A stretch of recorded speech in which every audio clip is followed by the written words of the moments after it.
Jadi memang ini tuh kenaikannya sudah diatur dari tahun 2021. Ini sudah diatur dalam Undang-Undang Nomor 7 Tahun 2021 tentang harmonisasi pengaturan perpajakan. Jadi kenaikan pajak ini sebenarnya sudah diatur bertahap gitu ya, mulai dari 11% pada 1 April 2022 dan nantinya 12% di tahun depan, tepatnya pada tanggal 1 Januari 2025. Nah, Menteri Koordinator Bidang Perekonomian Airlangga Hartarto ini juga sudah mengatakan beberapa alasan kenapa PPN ini harus naik.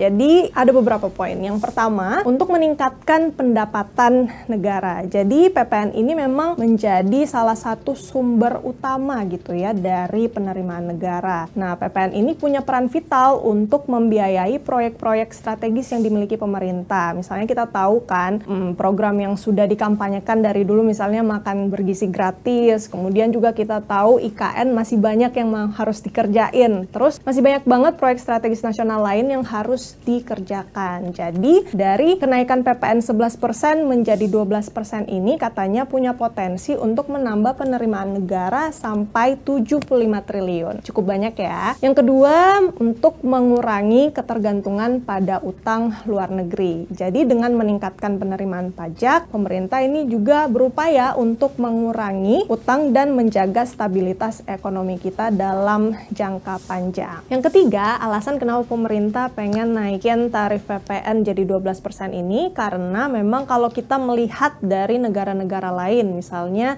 dari negara-negara anggota Organization for Economic Cooperation and Development atau OECD, mereka punya tarif PPN ini sebesar 15%. Jadi Indonesia sedang berupaya nih untuk menyamakan level tarif PPN-nya dengan negara-negara lain sesuai standar internasional.